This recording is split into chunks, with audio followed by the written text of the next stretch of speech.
నిన్న భారత్కు సంబంధించి ఒక కీలకమైనటువంటిది. నరేంద్ర మోడీ భారత్ సూపర్ 4లో మన గగన్యాన్ వ్యోమగాములకు సంబంధించినటువంటి వాళ్ళను నలుగురిని కేరళకి వెళ్ళినటువంటి నరేంద్ర మోడీ ఒకవైపేమో భారతదేశం ఇట్లా వ్యోమగాములు భారతదేశం కీర్తి ప్రతిష్టలు పెంచుతుంటే కుక్కల కొడుకులు ఇక్కడ ఉండి పాకిస్తాన్ జిందాబాద్ అంటారు.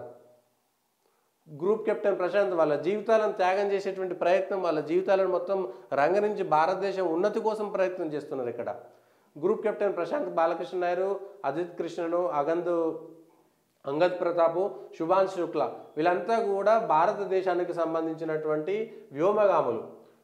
భారత్ చేపట్టిన గగన్యాన్ మిషన్లో పాల్గొనబోతున్న వ్యోమగాములంతా నేషనల్ డిఫెన్స్ అకాడమీ పూర్వ విద్యార్థులే. ప్రశాంత్ వీళ్ళంతా కూడా యుద్ధ పైలట్లు.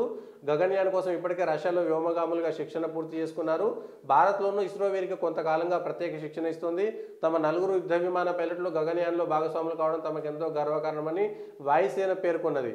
వీళ్ళంతా ఈ వయసులో ఉండి వీళ్ళంతా చేసి దీనికి సంబంధించినటువంటి దాంట్లో భారతదేశం కోసం కష్టపడుతుంటే నిన్న నరేంద్ర మోడీ అక్కడికి వెళ్ళి వ్యోమమిత్ర వాళ్ళకు సంబంధించినటువంటి ప్రారంభిస్తుంటే భారతదేశము ఎక్కడికెక్కడికో వెళ్ళిపోతుంటే కీర్తి పతాకాలు రెపరెపలాడుతుంటే భారతదేశం గొప్ప ఈ ప్రపంచానికి తెలియజేస్తుంటే ఇక్కడ ఉండేటువంటి వాళ్ళు ఈ దేశం మీద రొమ్ము గుద్దేటువంటి వాళ్ళ గురించి దయచేసి జాగ్రత్తగా ఉండాలి.